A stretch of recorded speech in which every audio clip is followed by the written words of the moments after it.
Selamat siang dan salam sejahtera bagi kita semua. Shalom, Om Swastiastu, Namo Buddhaya, dan salam kebajikan Rahayu, Rahayu, Rahayu.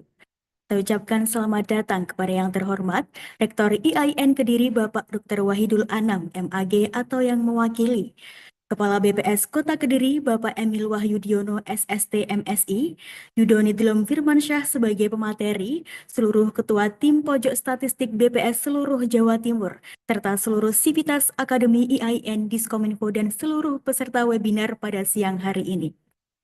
Puji syukur kita panjatkan kehadirat Tuhan Yang Maha Esa karena atas rahmat dan karunia-Nya kita dapat berkumpul pada siang hari ini. BPS Kota Kediri bersama Institut Agama Islam Negeri Kediri, IAIN Kediri, mengadakan webinar Pojok Statistik serial Gerakan Mahasiswa Cinta Statistik atau Siramah Cantik serial ke-7 dengan tema Data Forecasting menggunakan algoritma Deep Learning dengan studi kasus peramalan nilai indeks harga konsumen berdasarkan rata-rata harga komoditas.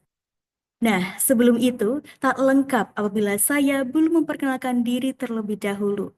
Berjalan santai ke Surabaya, melihat senja indah berseri. Kenalin saya Debbie Arina selaku MC hari ini. Baik, untuk selanjutnya saya akan bacakan tata tertib. Yang pertama yaitu peserta diharapkan menyalakan kamera dan dilarang untuk mengaktifkan mic saat pemaparan berlangsung. Yang kedua, webinar berlangsung diskusi dan juga tanya jawab. Yang ketiga, materi virtual background, daftar hadir dan sertifikat kami tambahkan pada tautan di room chat. Untuk teman-teman yang mengikuti webinar lewat YouTube, kami tambahkan di live chat paling atas. Baik, untuk membuka acara, mari kita menyanyikan lagu kebangsaan Indonesia Raya. Kepada yang bertugas, kami persilakan.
Selanjutnya kita akan mendengarkan sambutan dari Kepala BPS Kota Kediri, Pak Emil Wahyudiono SST MSI, yang akan memberikan pesan-pesan dan juga harapan agar kegiatan hari ini berjalan dengan lancar. Kepada Pak Emil, saya persilakan. Terima kasih Mbak Devi. Suara saya jelas ya? Jelas, Bang. Oke, terima kasih Mbak Devi Arina. Assalamualaikum warahmatullahi wabarakatuh. Selamat siang, salam sejahtera.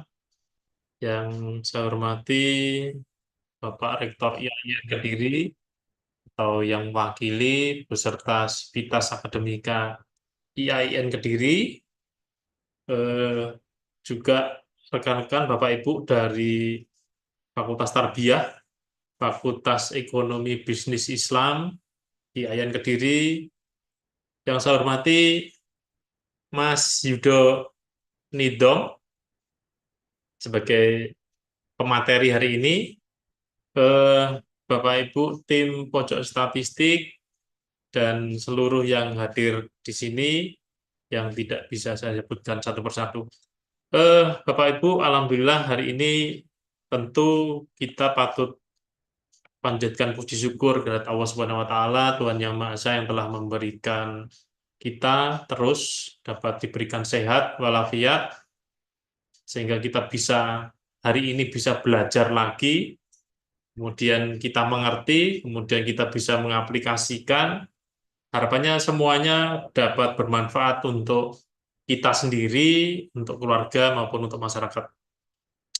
Tak kenal maka tak sayang, rasanya memang kalau belum kenal statistik juga statistik kayaknya susah gitu ya. Nah, melalui webinar pojok statistik si Ramah Cantik ini, serial Gerakan Mahasiswa Cinta Statistik yang seri ke-7 ini, harapannya kita dapat tune in ya, tune in terus kita dapat mengerti dari apa yang disampaikan hari ini. Memang sering bahwa statistik itu terkesan rumit, statistik itu terkesan susah. Ya itu tadi, tak kenal maka tak sayang. Jadi kalau kita belum kenal dengan statistik itu rasanya juga kita belum tahu di dalamnya ada apa. Tapi kalau kita sudah kenal, kita sudah tahu di dalamnya ada apa saja, kita akan jauh lebih asik atau lebih bisa menikmati di dalam proses pembelajarannya. Bapak Ibu dosen, mahasiswa maupun yang hadir di sini, hari ini siang ini Mas Yudo akan menyampaikan data forecasting ya menggunakan algoritma deep learning. Terus studi kasusnya adalah peramalan indeks harga konsumen berdasarkan rata-rata harga komoditas. Jadi ini adalah salah satu dari peramalan yang berbasis multivariate time series. Jadi di dalam multivariate time series itu ada apa saja? Jadi di situ ada lebih dari satu kriteria. Kemudian dia menggunakan time series dari waktu ke waktu. Kemudian di situ juga ada peramalan pola riwayat urutan data. Nah, kenapa yang diambil ini adalah peramalan untuk nilai indeks harga konsumen. Jadi di Kota Kediri ini setiap bulan itu menyampaikan rilis inflasi atau indeks harga konsumen. Nah, rilis inflasi atau indeks harga konsumen itu di dalamnya ada banyak sekali variabel. Variabelnya apa saja? Variabelnya adalah komoditas yang menurut SBH 2022 atau Survei Biaya Hidup 2022 itu ada 300 sekian komoditas yang diamati. Nah, kalau kita jejer atau mengurutkan menurut time series-nya, jadi harga-harga itu selalu berfluktuasi tapi sebenarnya ada polanya. Contohnya gini, ada beberapa atau gini, inflasi itu kita bagi menjadi yang core inflation, kemudian ada administered price atau harga-harga yang ditentukan oleh pemerintah, sama volatile good. Jadi untuk harga yang ditentukan oleh pemerintah itu sifatnya ada perubahan tapi tidak sering. Jadi pemerintah mengambil kebijakan untuk menaikkan atau menurunkan komoditas, harga komoditas itu semuanya menyesuaikan. Nah, tapi di situ ada namanya volatile good yang dimana harganya cukup naik turun. Tapi sebenarnya semuanya punya pola. Polanya pola apa? Polanya adalah pola musiman. Jadi harga-harga yang diinflasi itu sebenarnya bisa ditarik ke dalam sebuah musiman, sebagian besar itu. Musimannya musiman apa? Yang pertama adalah musiman produksinya. Jadi beberapa komoditas itu memang ada musimnya. Cabai ada musimnya. Jadi ketika musim cabai, biasanya harganya akan turun. Sementara permintaan kan tetap. Tapi ketika dia tidak musim cabai, barang menjadi sedikit, itu juga akan mengerek atau harganya akan menjadi naik. Nah, musiman selanjutnya selain musiman produksi, musiman apa? Musiman kegiatan kita. Jadi kita itu ada apa namanya ketika puasa contohnya, pola konsumsinya akan beda, permintaannya juga akan beda. Ketika Lebaran juga seperti itu. Ketika Lebaran, oh yang penjual atau pedagangnya nggak terlalu banyak, sementara permintaan juga tinggi. Ketika musim Natal tahun baru, permintaan juga tinggi. Nah, artinya ada musim-musim, memang musim-musim yang pertama tadi adalah musim produksinya, yang kedua musim-musim adalah musim kegiatannya. Juga ada kegiatan-kegiatan yang lain yang di mana itu membutuhkan apa namanya campur tangan pemerintah untuk menstabilkan harganya. Nah, studi kasus yang diangkat di sini adalah studi kasus untuk peramalan indeks harga konsumen dengan atau berdasarkan dari rata-rata harga. Jadi eh, itu nanti yang akan disampaikan oleh narasumber kita, Mas Yudonidom. Jadi sebenarnya kalau ini kita tahu, ya kita jadi asik.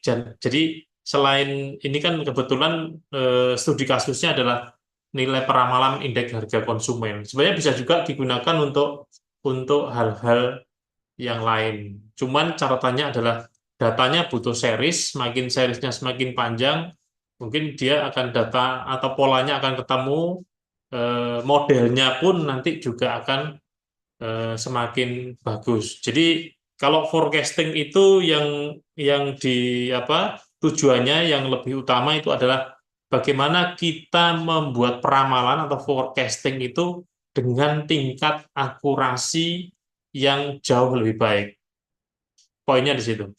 Saya kira itu dari saya. Terima kasih Mas Yudonidom yang sudah bersedia untuk menjadi narasumber di webinar Pojok Statistik yang ini. Semoga di webinar Pojok Statistik ini membawa kita menjadi tahu, jadi mengerti. Jadi ketika nanti ada kasus-kasus serupa yang kita temui di manapun, di masyarakat atau dimanapun, kita juga bisa menggunakan disiplin ilmu ini menjadi apa untuk keberkahan kita dan keberkahan di masyarakat. Saya kira itu dari saya. Semoga ini membawa berkah untuk kita semuanya. Terima kasih. Billahi taufik wadaya. Wassalamualaikum warahmatullahi wabarakatuh. Saya kembalikan ke Mbak Debbie. Matur nuwun. Terima kasih Pak Emil atas sambutan yang sangat luar biasa. Supaya acara semakin lancar, marilah kita berdoa bersama yang akan dipimpin oleh Bapak Imam Sanusi. Kepada Bapak Imam Sanusi, kami persilakan. Bismillahirrahmanirrahim. Assalamualaikum warahmatullahi wabarakatuh. Selamat siang, salam sejahtera bagi kita semua. Hadirin yang berbahagia, marilah kita berdoa dengan khusyuk menurut agama atau kepercayaan masing-masing.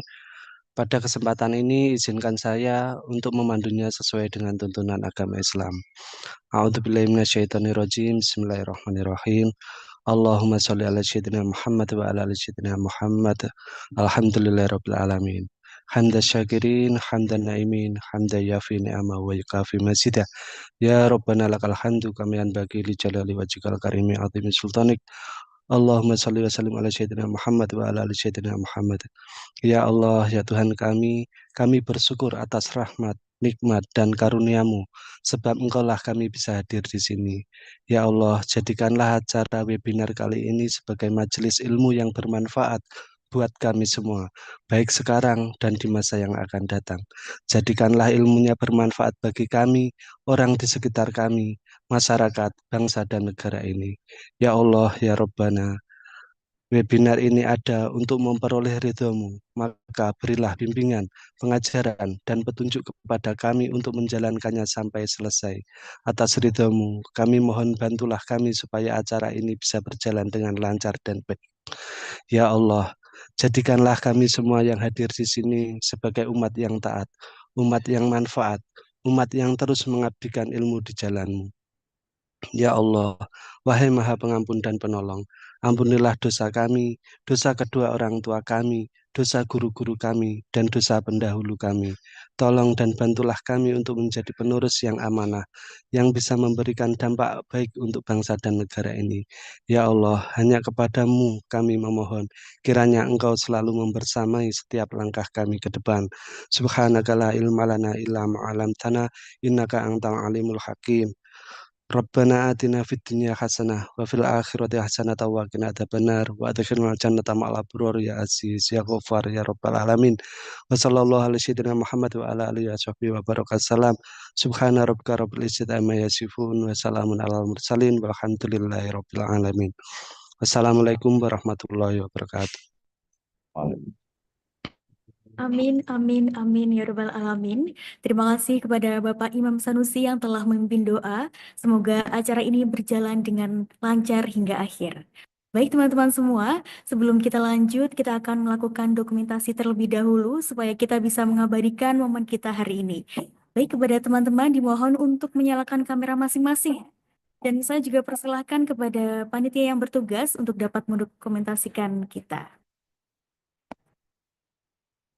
Terima kasih, izin mengambil gambar untuk layar pertama.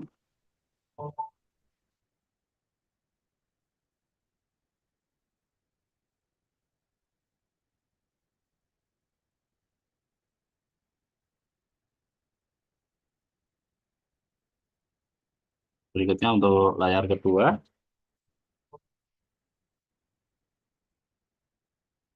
Terima kasih.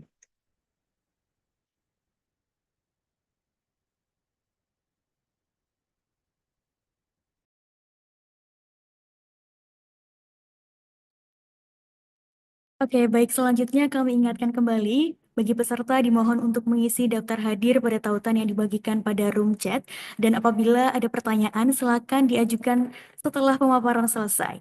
Baik melalui raise hand di Zoom atau dengan mengisi form Q&A yang tersedia di link yang telah dibagikan. Oke, tanpa berlama-lama lagi, sepertinya dari teman-teman juga sudah tidak sabar ya untuk masuk ke acara inti mengenai data forecasting menggunakan algoritma deep learning dengan studi kasus peramalan nilai indeks harga konsumen berdasarkan rata-rata harga komoditas yang akan disampaikan oleh teman kita, yaitu Mas Yudo Nidulom Firmansyah sebagai mahasiswa Teknik Informatika Universitas Nusantara PGRI Kediri. Kepada Kak Yudo, saya persilakan.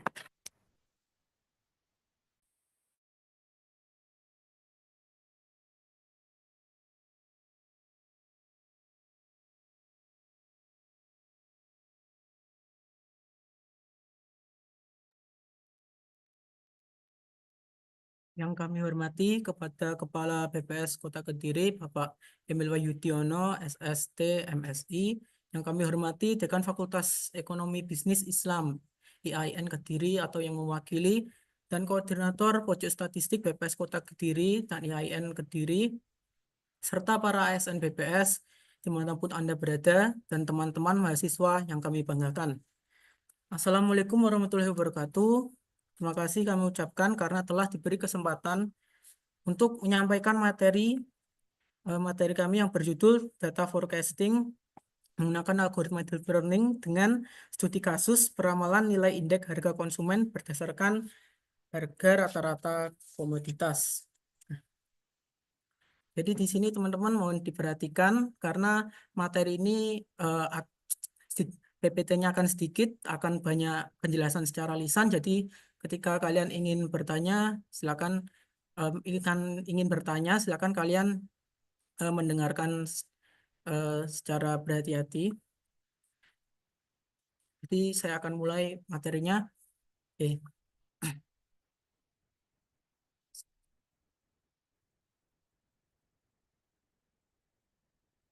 Oke, mari kita mulai. Jadi kita mulai dengan apa itu data forecasting ya. Data forecasting adalah teknik untuk memprediksi data di masa depan berdasarkan pola dari data historis. Jadi data-data yang sebelumnya telah diambil digunakan sebagai input variabel dependen dan independen untuk melakukan peramalan. Dan algoritma data forecasting ini sering sekali digunakan sebagai bot untuk trading atau sistem untuk memprediksi atau meramal nilai saham atau harga-harga saham, dan di bidang lain juga seperti cuaca dan masih banyak lagi. Nah, jadi di sini saya tidak akan menjelaskan kenapa saya memilih IHK-nya sebagai data untuk sebagai studi kasusnya, karena sudah dijelaskan oleh Bapak Emil Wahyudiono. Jadi saya akan menjelaskan bagaimana sistemnya, bagaimana eh, data forecasting itu bekerja secara sistematis. Oke, jadi kita lanjut. Jadi apa itu deep learning? Jadi deep learning adalah kumpulan jaringan saraf tiruan atau neural network yang memiliki lapisan yang banyak dan dalam. Jadi di sini bagi kalian yang masih belum mengenal jaringan saraf tiruan, nanti akan saya jelaskan apa itu neural network. Sebenarnya neural network itu algoritma yang simple, tapi nanti bisa dijelaskan lebih rinci lagi. Nah, maksudnya dalam itu algoritmanya itu maksudnya neural networknya atau jaringan sarafnya itu berlapis-lapis eh, dan saling terhubung seperti itu. Nanti lebih lanjutnya saya jelaskan di slide selanjutnya. Jadi contoh-contoh deep learning itu seperti apa? Ada algoritma VGD. VGD itu algoritma computer vision atau visi atau penglihatan komputer, di mana kita sering jumpai di terutama yang paling umum itu di lampu merah yang sekarang dipasangin CCTV. Nah, CCTV itu memakai computer vision untuk eh, untuk menangkap gambar dari orang yang melanggar rambu-rambu atau tidak memakai helm secara otomatis. Itu ada transformer. Transformer ini algoritma yang kita sering pakai sebenarnya di dalam chatbot-chatbot seperti ChatGPT, Gemini, Llama, atau kita bisa sebut Meta AI yang ada di WhatsApp sekarang. Mereka semua itu memakai algoritma transformer yang dimana algoritma transformer ini dikhususkan untuk bahasa alami, untuk algoritma bahasa alami, tetapi sekarang sudah banyak pengembangannya transformer untuk digunakan untuk berbagai macam algoritma untuk menyelesaikan berbagai macam masalah. Ada algoritma RNN atau algoritma yang nanti kita akan pakai. Salah satu algoritma RNN adalah LSTM, Long Short Term Memory, itu masuk dalam algoritma RNN dan masih banyak lagi sebenarnya. Nah, sekarang kita masuk apa itu neural network dan bagaimana cara kerjanya. Jadi sekarang saya akan jelaskan secara lisan dan saya akan gambarkan.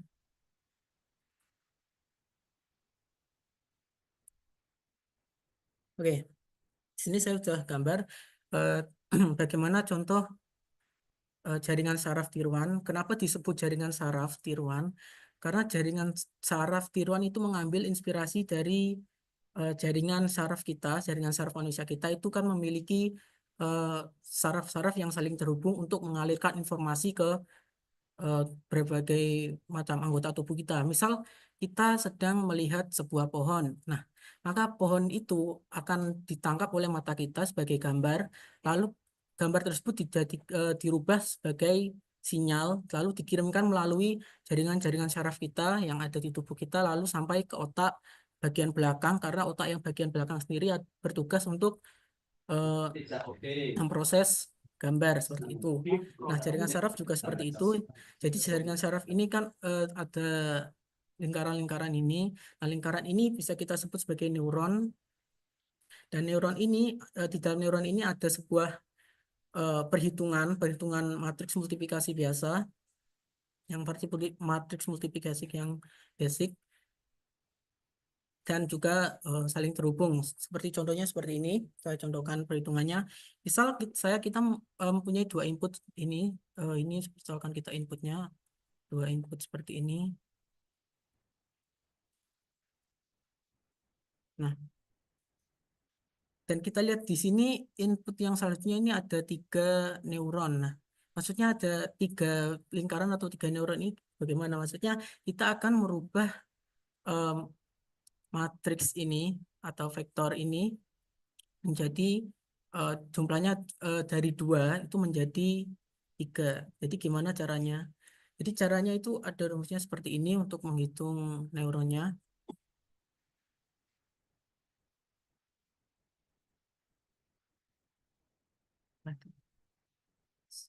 Nah, ini eh, W ini adalah bobotnya dan B ini adalah bias. Kenapa di jaringan saraf tiroid ini terdapat bobot dan bias? Bobot dan bias ini memegang peran penting sebagai eh, penyimpan informasi atau sebagai secara istilah matematikanya adalah menyimpan probabilitas kemungkinan modelnya. Seperti itu. Nah, dan bobot ini kalau kita gambarkan bobotnya di sini itu adalah di sini di garis-garis ini. Garis-garis ini adalah bobot dan biasnya cara penggambarannya. Nah, kalau kita ingin jadikan 3, kita transformasi menjadi 3 nilainya, ada 3 isinya dan 3 nilainya. Jadi misal kita beri bobotnya ini nilainya random, nanti bisa disesuaikan bagaimana modelnya bisa belajar data tersebut ya.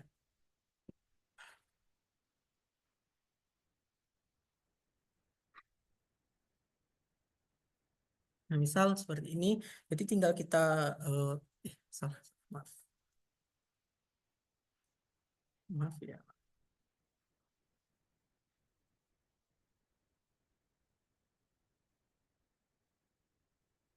Nah, misalkan seperti ini, nah ini adalah bobotnya seperti ini, dan biasanya nanti dihitung setelah kita mengalihkan input dan bobotnya. Misalkan saya contohkan satu perhitungan saja, misalkan seperti ini.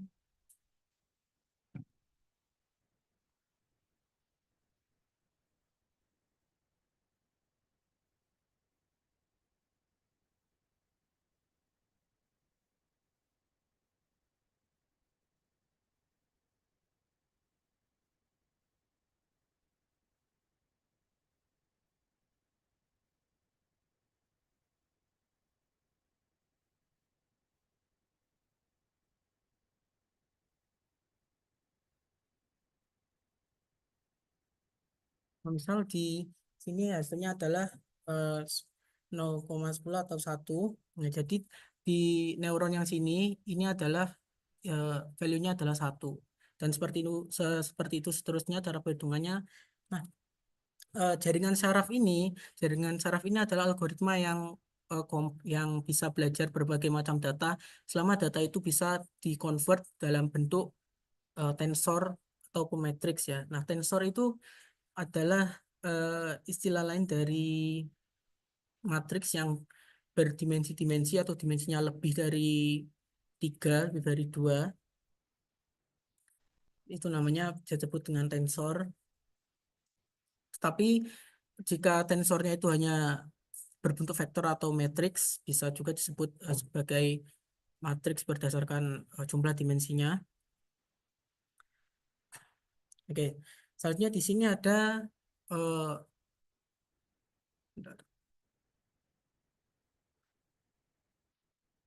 di sini ada namanya fungsi aktivasi. Nah, fungsi aktivasi ini memegang peran penting di dalam algoritma jaringan saraf tiruan karena fungsi aktivasi ini akan merubah yang inputnya, misalkan inputnya ada range yang tidak kita inginkan, misal ada yang 2,10 atau berapapun itu, maka kita berikan fungsi aktivasi untuk memberikan batasan atau mengkonvert nilainya menjadi yang kita inginkan. Misal kita ingin bobotnya sebuah probabilitas yang di bawah 100%.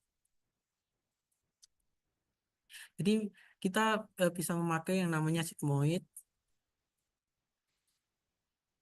yang kita bisa gunakan sigmoid untuk merubah untuk mengclipping atau merubah value-nya yang probabilitasnya berlebihan bisa jadi probabilitas yang lebih bisa digambarkan. Misal eh, jadi untuk rumusnya seperti ini sigmoidnya.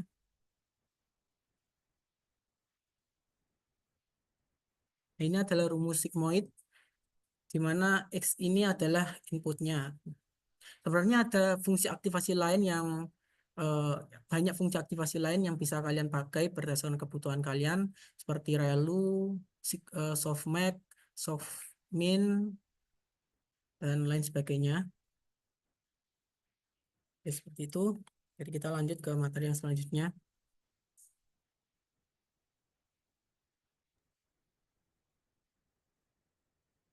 Oke, bagaimana cara mengambil data di web BPS? Jadi data yang saya pakai ini adalah data yang saya ambil dari web BPS, tapi yang sebagiannya saya ambil dari sumber lain, bukan dari sumber BPS. Nah, sekarang saya akan coba contohkan bagaimana cara mengambil datanya. Kalian ketik saja BPS Kota Kediri seperti ini. Nah, akan muncul di atas sendiri, paling atas sendiri ada Badan Pusat Statistik Kota Kediri. Kalian bisa memakai BPS dari manapun, dari daerah kalian juga bisa. Kalian klik. Nah, untuk melihat data atau kalian ingin mendownload data, kalian bisa masuk ke produk di sini. Ada tabel dinamis. Nah, tabel dinamis ini berisi berbagai macam data yang bisa kalian cari. Misalkan studi kasus kali ini kan eh, di kasus kali ini kan memprediksi meramalkan nilai indeks harga konsumen. Jadi kita targetnya adalah nilai indeks harga konsumen. Jadi saya bisa klik statistik ekonomi di sini dan kita ambil harga-harga di sini. Di sini muncul, di sini ada inflasi, ada indeks harga konsumen. Nah, data ini yang saya pakai eh, sebagai targetnya, sebagai target peramalannya. Jadi kalian bisa pilih di sini tahunnya, ada tahun 2019 sampai di sini ada 1998 juga ada. Kalian bisa pilih daerahnya juga. Kalian bisa pilih periode bulannya juga di sini. Itu. Jadi karena saya sudah download, nanti saya jelaskan lebih rinci lagi bagaimana mengolah datanya ya. Karena ketika kita misalkan kita mengambil 2019 dan bulannya semua, kita pilih semua bulannya di sini, lalu kita tambah di sini, kita tambah di sini. Ya, ketika sudah ada di sini, kalian bisa langsung submit. Nah, di sini itu limitnya hanya dua ya, hanya dua data. Jadi kalau lebih dari dua, tidak akan bisa, kalian harus hapus salah satu. Nah, seperti ini datanya. Jadi data yang seperti ini tuh belum bisa kita jadikan sebagai variabel input di model kita nanti. Jadi kita harus olah lagi. Nah, maka kita lanjut ke materi yang selanjutnya.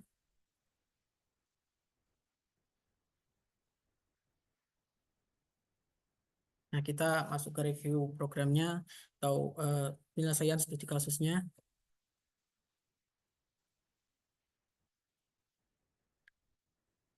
Nah, di sini kita masuk.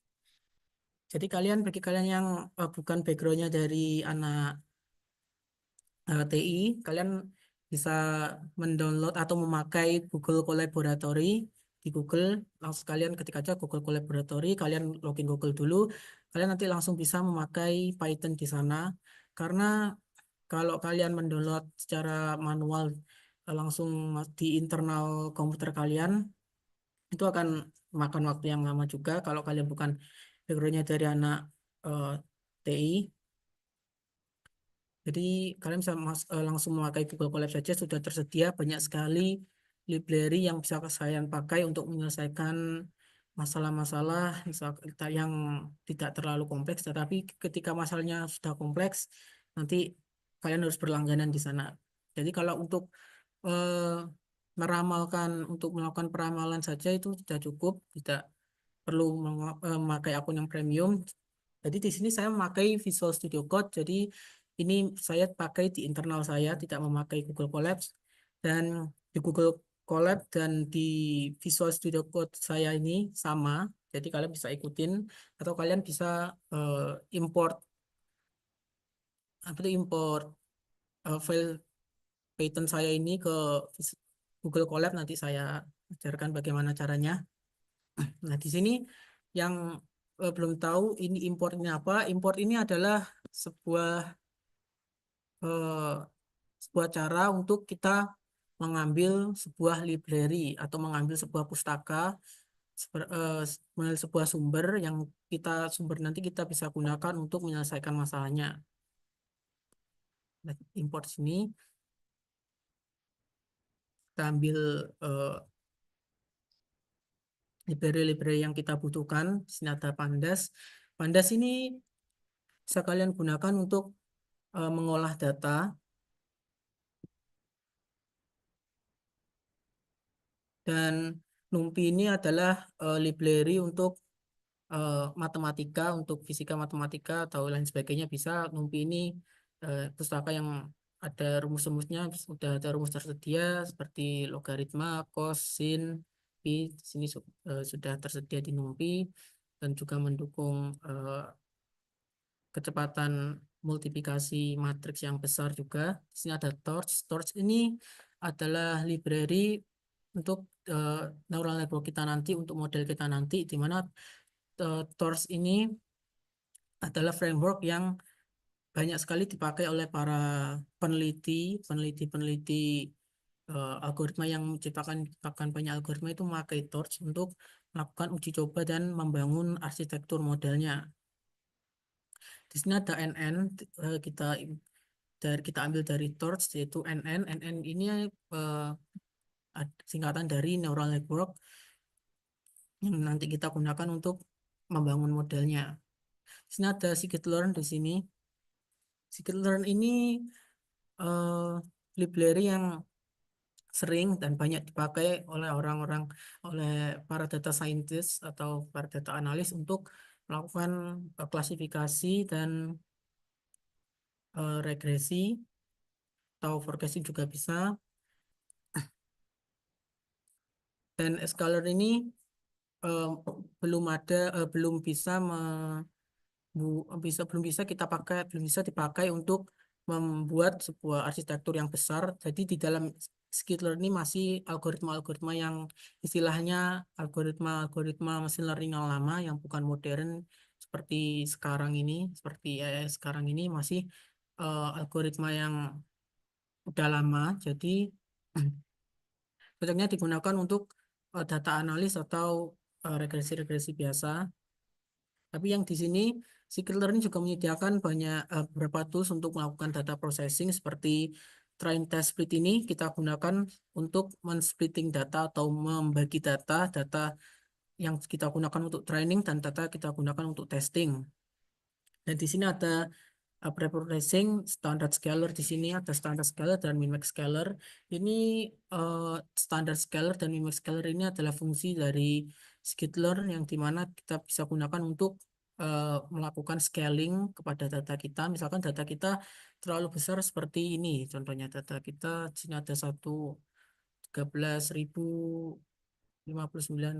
595, sekian, dan dan angka ini terlalu besar ketika kita masukkan ke dalam model kita.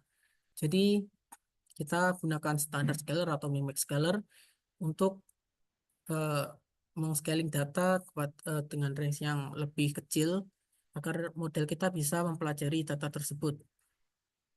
Dan standard scaler dan min-max scaler ini memiliki fungsi yang berbeda juga dan memiliki rumus-rumus yang berbeda juga. Dan di sini ada scikit-learn.metric di sini. Nah, scikit-learn.metric ini kita bisa pakai untuk melakukan evaluasi terhadap model yang setelah kita latih, misalkan melihat errornya atau akurasinya atau error to score-nya, kita bisa lihat. Dan di sini ada matplotlib. Matplotlib ini library atau pustaka yang kita bisa gunakan untuk membuat grafik. juga memvisualisasikan data kita. Kita lanjut. Nah, di sini programnya kita.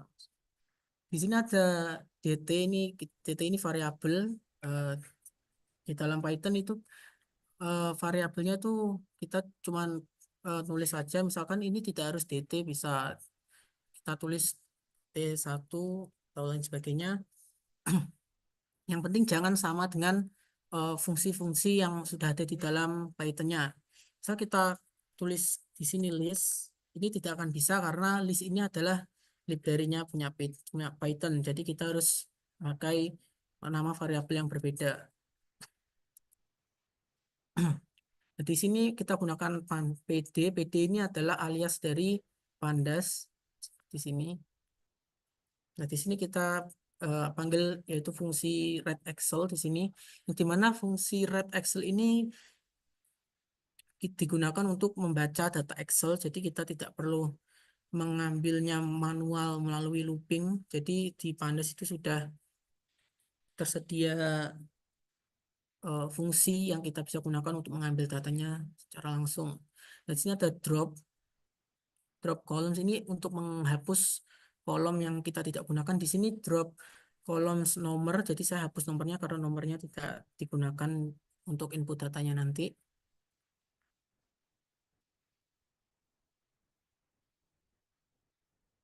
Nah, di sini adalah sedikit algoritma yang saya buat untuk merapikan datanya istilahnya. Jadi di sini cukup sedikit panjang kalau dijelaskan secara detail, tapi saya akan jelaskan secara cepat.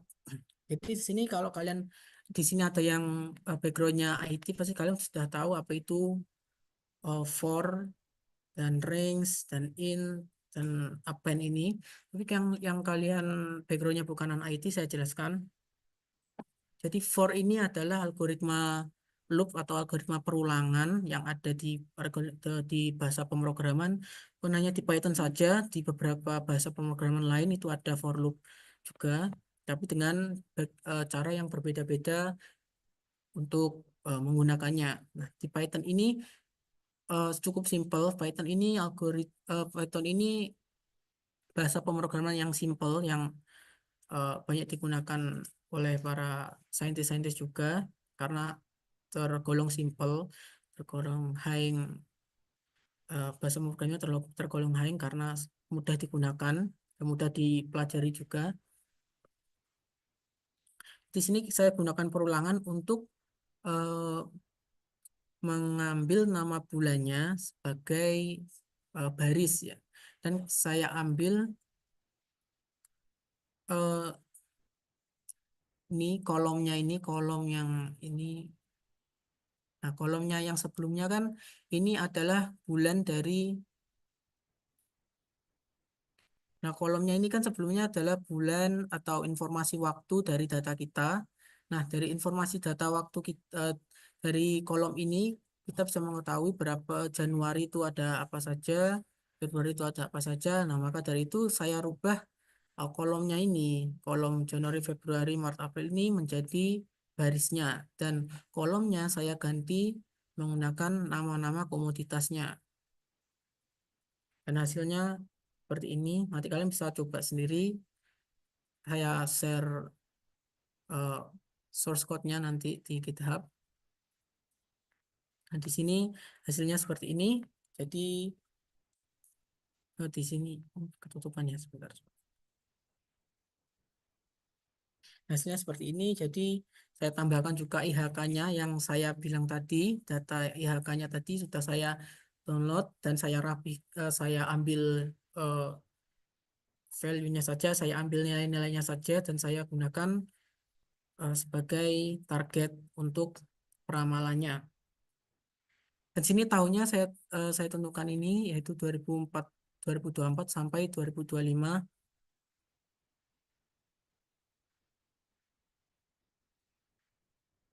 Dan di sini bulannya mulai dari Januari sampai Desember dan kembali Januari lagi di 2025.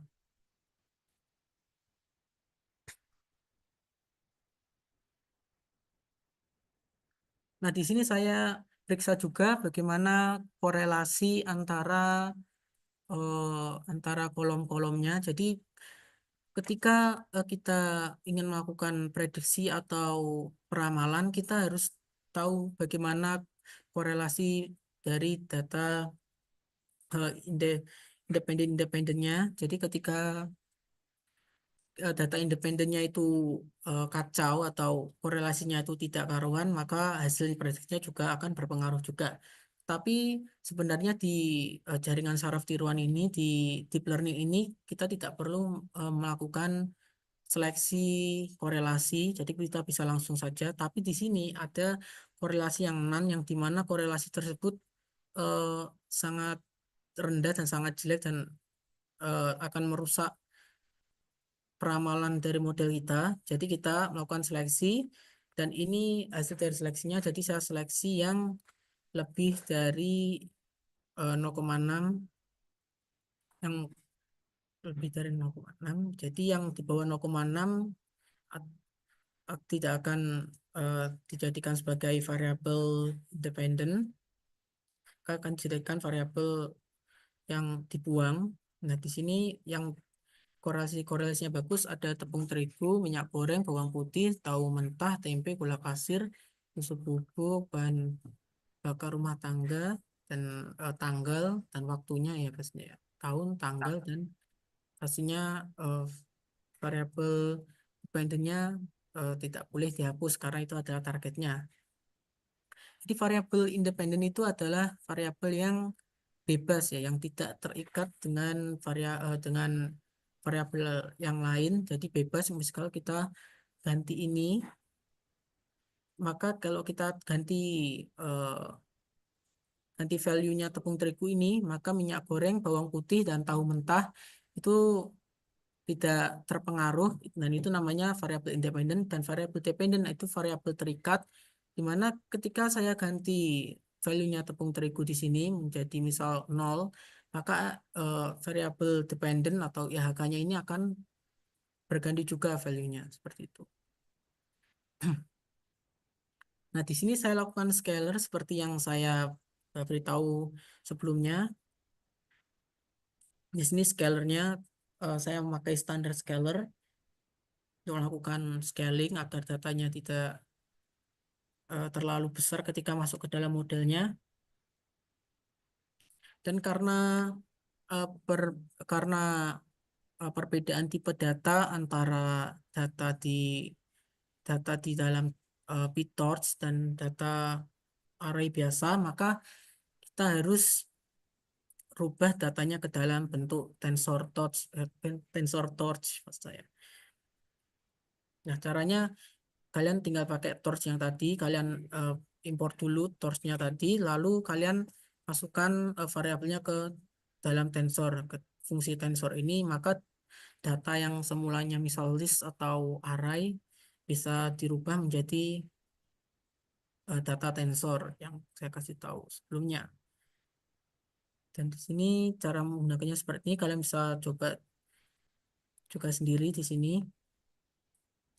Dan di sini saya rubah menjadi float. Data float itu data desimal. Kalau di dalam bahasa pemrograman ada beberapa data tipe-tipe data yang ada di bahasa pemrograman, yaitu string, float, integer, long, dan eh, imaginer juga.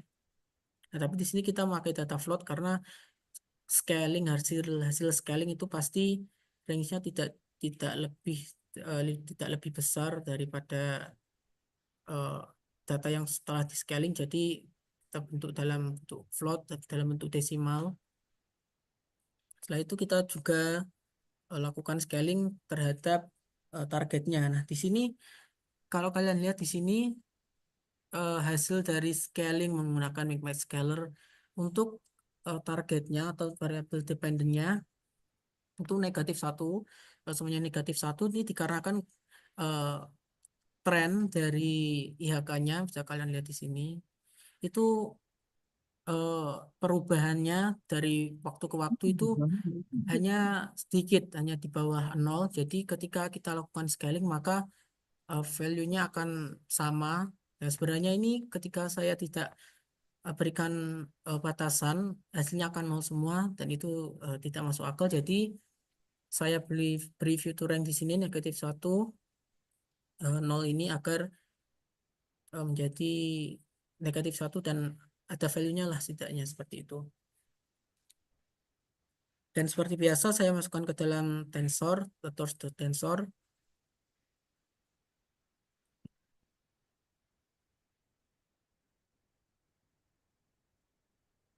Nah, di sini kita split datanya menjadi data training dan data testing. Dan seperti saya beritahu sebelumnya, training test bed ini ya bisa kita gunakan sebagai pemisah atau memisahkan data, yaitu data training dan data testing yang kita gunakan sebagai tes yang mana dan sebagai training yang mana. Karena data di sini datanya sedikit, beribu-ribu atau lebih dari 500 data, maka sebenarnya kita tidak perlu melakukan splitting seperti ini karena nanti modelnya akan kekurangan informasi. Jadi kita tidak usah melakukan splitting saja. Saya beritahu saja bagaimana membagi datanya ketika datanya besar seperti itu. Nah, di sini kita masuk ke dalam modelnya.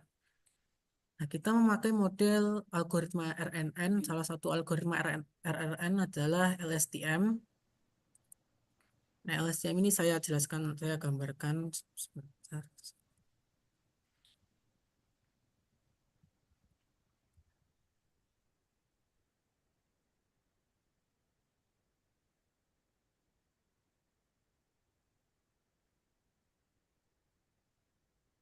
Ya, LSTM ini adalah salah satu dari algoritma RNN. RNN itu algoritma algoritma memory network atau yang biasa digunakan untuk penambahan di dalam layar deep learning agar neural networknya atau modelnya itu bisa mengingat tren atau mengingat pola dari data tersebut.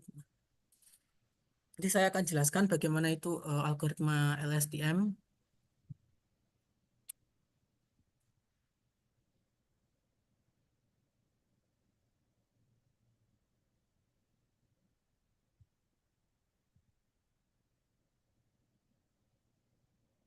Oke, jadi algoritma LSTM itu seperti ini. Saya gambarkan dulu.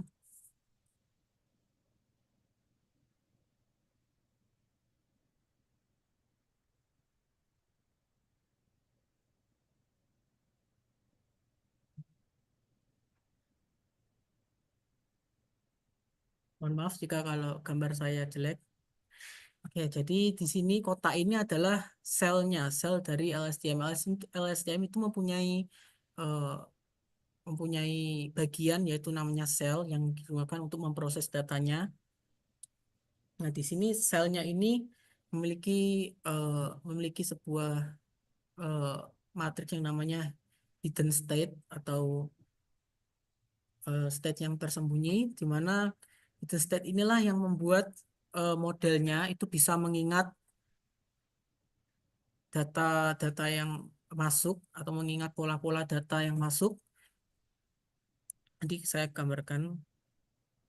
Sini ada hidden state-nya, isinya adalah cell dan hidden di sini. Dan di sini adalah inputnya. Nah, jadi cara kerjanya bagaimana? Jadi ketika data masuk, data hidden-nya dan data inputnya itu kita concat atau kita gabungkan istilahnya, kita gabungkan dua datanya, lalu masuk ke dalam yang namanya forget get. Sini forget get ini eh, digunakan agar modelnya itu tidak terlalu mengingat pola dari data tersebut. Ketika modelnya atau ketika neural networknya ini terlalu mengingat datanya, maka yang terjadi adalah modelnya ini akan terus memberikan hasil yang sama, eh, yang itu tidak akan baik dan tidak akan bagus ketika dievaluasi nanti, maka memorinya perlu dikontrol dengan forget get ini. Nah, di dalam forget get ini bagaimana? Di dalam forget get ini berisi sigmoid yang saya jelaskan tadi dengan input jaringan saraf, ya, jaringan saraf biasa tadi, atau bisa kita sebut sebagai linear. Nah, dalamnya hanya seperti ini adalah forget get, dan semua gerbang-gerbang yang ada di dalam sel LSTM ini memiliki rumus yang sama, yaitu sigmoid dan linear layer. Jadi setelah itu kita kalikan dengan selnya. Ketika dan sel baru telah diupdate, jadi ini adalah sel kedua. Sel yang pertama adalah sel yang sebelum diproses dengan forget get di sini. Lalu setelah forget get dihitung, kita lanjut dan state-nya kita olah lagi, kita masuk ke dalam input gate. Nah, input gate ini atau gerbang input ini juga sama rumusnya, menggunakan sigmoid dan linear. Lalu masuk lagi ke dalam gerbang sel. Nah, gerbang sel ini menggunakan rumus Tan, di mana rumus ini bisa kalian langsung pakai saja menggunakan NumPy yang saya beritahu sebelumnya. Nah, setelah itu, setelah eh, dihitung input gate dan juga cell gate-nya, maka akan lanjut dihitung untuk mengupdate eh, nilai C-nya, nilai selnya. Jadi cara mengupdate nilai selnya itu menggunakan rumus sel yang awal ini, sel yang sebelumnya, sel yang kedua yang udah diupdate, ditambah dengan input gate-nya, dan ditambah dengan eh, sel gate-nya atau gerbang selnya. Maka C yang baru telah terupdate, jadi ini adalah C yang ketiga. Yang selanjutnya kita masukkan lagi ini hiddennya yang sudah kita proses di sel gerbang selnya, kita proses lagi di dalam yang namanya output gate atau gerbang output. Nah, ini rumusnya juga memakai eh, rumus sigmoid linear ini juga sama. Setelah itu kita kombinasikan C yang sudah kita update yang sebelumnya, kita kalikan, kita kombinasikan seperti ini. Nah, seperti ini sudah selesai untuk perhitungan di dalam selnya. Maka C dan H-nya ini kembali dikeluarkan sebagai output hidden state, dan hanya ini juga kita gunakan sebagai hiddennya ini juga kita gunakan sebagai eh, sebagai output dan akan dimasukkan kembali sebagai input yang selanjutnya. Nah, eh, LSTM ini akan terus berlanjut sampai waktunya selesai, sampai perulangannya selesai, di mana ketika input ketika kita menginputkan data kita tuh harus berbentuk batch size, terus di sini ada time state-nya, dan di sini ada hidden state-nya. Nah, seperti ini. Nah, time step-nya ini yang nanti digunakan sebagai patokan perulangan di dalam LSTM-nya. Jadi kalian sebelum memasukkan data ke dalam LSTM-nya, kalian rubah dulu jadi ukuran yang seperti ini agar bisa diproses oleh LSTM-nya. Kita kembali ke programnya.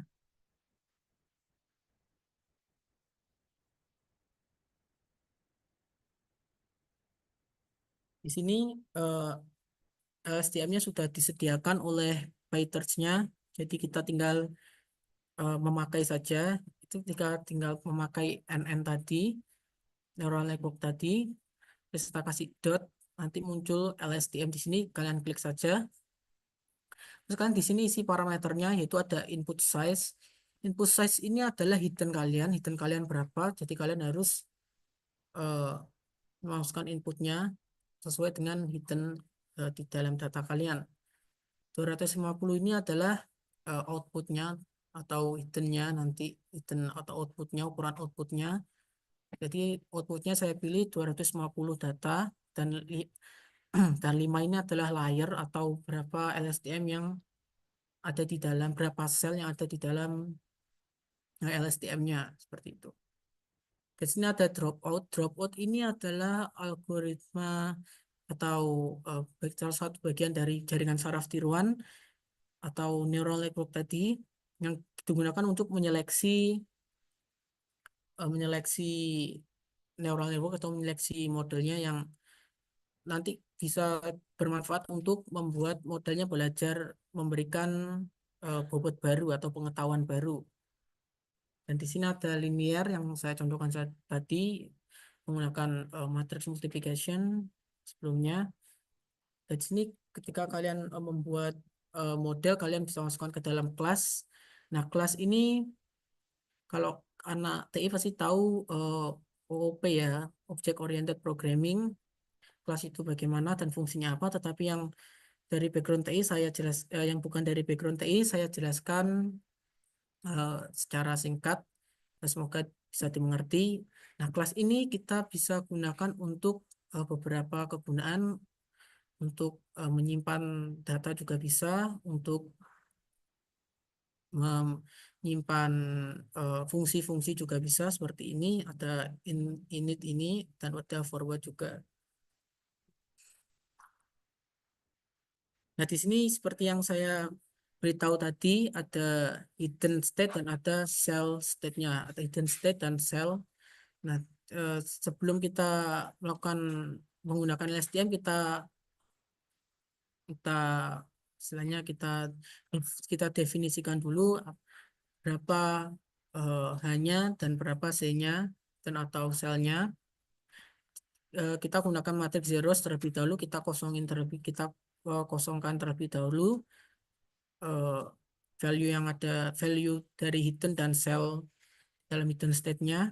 Lalu kita masukkan ke dalam LSTM dengan algoritma perhitungan yang tadi sudah saya jelaskan, lalu masuk ke dalam dropout agar tidak terlalu kompleks hasilnya. Jadi dikosongkan beberapa matriksnya agar nanti model bisa mempelajari untuk mengisi yang kosong-kosong tadi dan mengoptimalkannya. Nah, di sini modelnya sudah selesai, lalu di return ini ketika kita sudah selesai melakukan perhitungan atau melakukan proses di dalam sebuah fungsi, maka kita akan lakukan return. Fungsi ini seperti ini adalah fungsi dalam kelas. Kalau fungsi yang di luar kelas, langsung saja kalian tulis def apa nama fungsinya. Jadi sini return ada mengembalikan nilai yang sudah kita proses dalam fungsi tersebut, dan fungsi tersebut akan mengeluarkan nilai yang kita return. Nah, di sini ada optimizer ini adalah algoritma untuk melakukan optimasi terhadap hasil dari model yang kita buat tadi. Seperti ini gambarannya. Nah, seperti ini. Misal saya punya sebentar.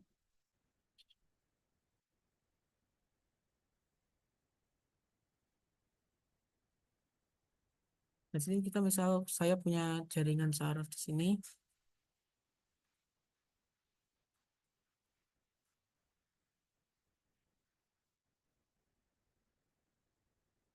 Nah, misal jaringan sarafnya simbol seperti ini saja.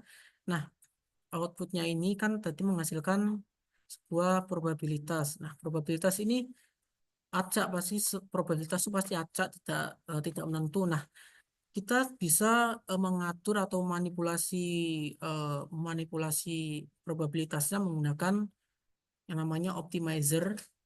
Yang optimizer nanti ini bertugas untuk menyesuaikan outputnya dan juga berperan untuk menjadikan menjadikan patokan neural network ini untuk belajar ya, atau untuk mengupdate bobotnya. Jadi saya gambarkan di sini adalah outputnya, misal ya untuk matriks seperti ini.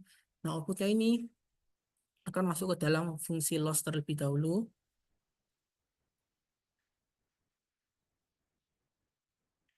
Nah, fungsi loss itu fungsi apa? Fungsi loss atau fungsi kerugian itu bertugas juga untuk menghasilkan gradient atau menghasilkan seberapa jauh nilai kita terhadap nilai prediksi kita atau nilai peramalan kita terhadap targetnya.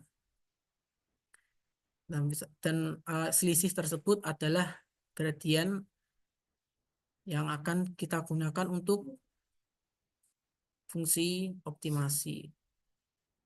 Karena di program saya tadi menggunakan stochastic gradient descent yang rumusnya terbilang banyak, jadi saya jelaskan saja secara singkat. Jadi stochastic gradient descent ini adalah algoritma optimasi yang dimana stochastic gradient descent ini mengupdate bobotnya berdasarkan nilai gradientnya ini. Gradientnya sebenarnya semua optimizer ini menggunakan nilai gradient untuk mengupdate bobot atau menyesuaikan bobotnya sehingga modelnya itu bisa belajar tentang datanya. Nah, jadi setelah dihitung gradiennya masuk ke dalam fungsi stochastic gradient descent yang nanti ada perhitungan-perhitungan yang rumit di dalamnya, ada momentum, ada Nesterov, ada vanilla stochastic gradient descent-nya. Lalu setelah itu penghasil optimizernya akan menghasilkan yang namanya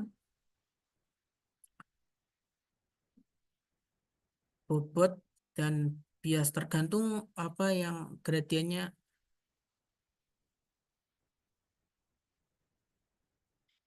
apa yang kita masukkan ke dalam gradient, nilai gradientnya.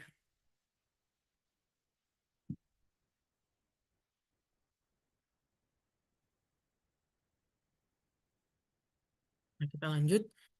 Ini tadi adalah proses trainingnya di mana mengupdate bobotnya, dan seperti ini hasilnya. Kita menggunakan looping di sini.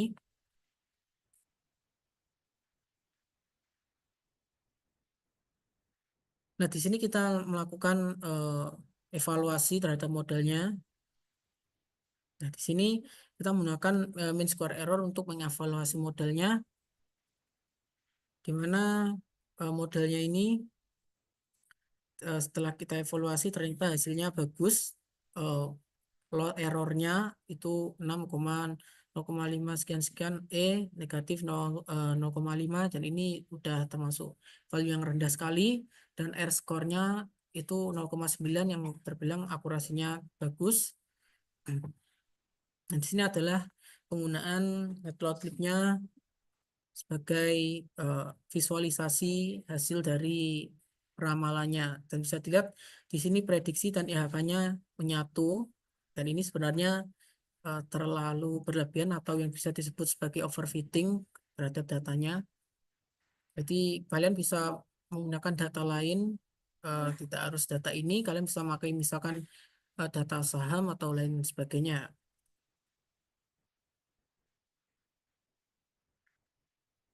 Nah, setelah review program, saya akan sedikit mereview paper saya atau artikel ilmiah saya atau penelitian saya.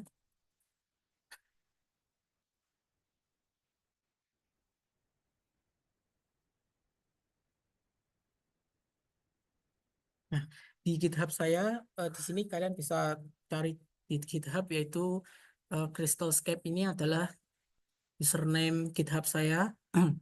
Kalian bisa masuk ke DeepCity. DeepCity itu adalah dokumentasi atau program eh, atau codingan untuk algoritma kecerdasan buatan yang saya teliti. Saya ambil di sini papernya, kalian bisa download papernya juga di sini, tetapi kualitasnya tidak terlalu bagus karena saya convert menjadi gambar.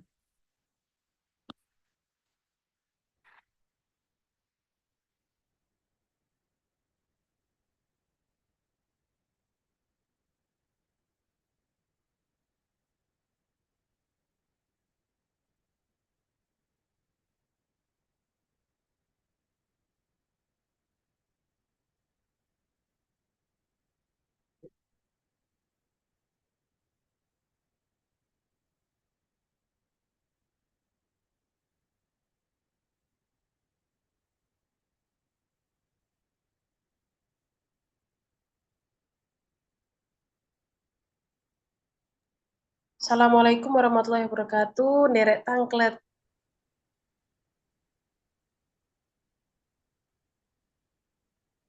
Oke, maaf tadi ada kesalahan sedikit, jadi saya langsung saja buka di Microsoft Word-nya. Jadi saya akan jelaskan secara singkat saja karena waktu saya tinggal sedikit. Di sini penelitian saya itu adalah Deep Cognitive Transformer for the Reinforcement Learning Again Network. Jadi di sini saya membuat sebuah algoritma pembelajaran penguatan, yang dimana algoritma pembelajaran penguatan ini itu bisa digunakan sebagai self learning yang biasanya ChatGPT pakai untuk membuat respon yang lebih alami, yang lebih humanic seperti itu. Nah, tapi saya gunakan ini untuk saya kembangkan algoritma ini untuk membuat algoritma self learning yang lebih kuat menggunakan transformer yang sudah saya jelaskan tadi bagaimana kerjanya. Jadi kalian bisa download artikel ilmiah saya di GitHub saya yaitu Cruisescape ini error, bisa kalian langsung download saja di sini. Nah, dan sini bisa terunduh dan kalian bisa download di sini.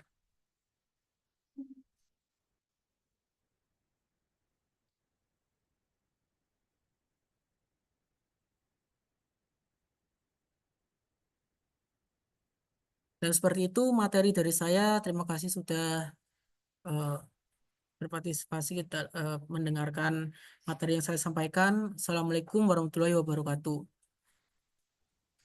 Oke, baik, terima kasih banyak kami sampaikan kepada Mas Yudo atas pemaparan materi yang sangat luar biasa ya. Oke teman-teman, selanjutnya adalah sesi tanya jawab dan juga diskusi. Kami ingatkan kembali apabila ada pertanyaan silahkan melakukan raise hand atau mungkin bisa menuliskan di form di room chat ya teman-teman.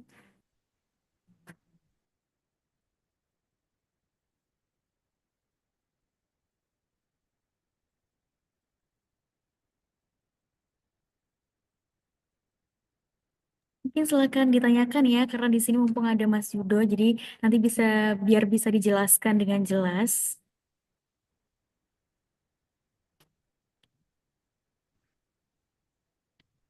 Nggih, badhe nderek tangklet Bu eh, Bu Bu Debi, Mbak Debi atau Bu Debi nih? Iya, dipersilakan monggo. Kepada yang terhormat Bapak Kepala BPS Kota Kediri dan yang kami hormati Bapak Yudo Nizam selaku narasumber pada siang hari ini. Bapak, saya mau tanya terkait dengan Fazi. Oke. Itu bagaimana agar tahu bahwa model ini itu model yang terbaik pada data time series dengan menggunakan algoritma Fazi. Mohon pencerahannya. Terima kasih Bapak Yudo Nizam. Terima kasih. Nah, terima kasih dari Bu siapa? Mahfudotin Bapak. Jadi saya jawab pertanyaannya. Jadi model Fazi itu terbilang sebagai algoritma yang sudah lama. Jadi ketika algoritma Fazi itu dipakai untuk time series atau yang lebih istilahnya task yang lebih kompleks, itu menurut saya kurang optimal karena data forecasting sekarang itu udah memiliki value yang kompleks, memiliki value-value yang kompleks, jadi disarankan menggunakan algoritma yang lebih modern agar hasilnya lebih optimal dan baik seperti itu. Seperti itu.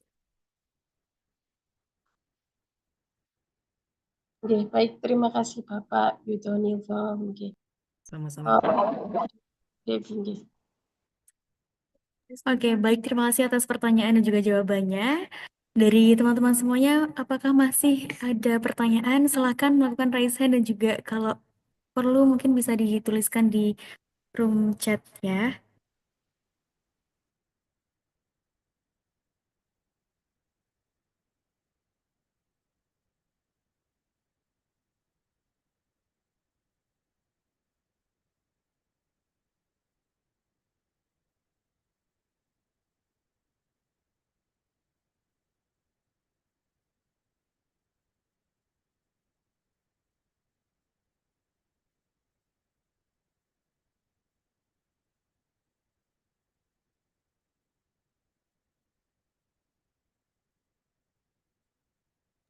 Oke, teman-teman, silahkan ditanyakan ya jika mungkin masih ada yang dibingungkan.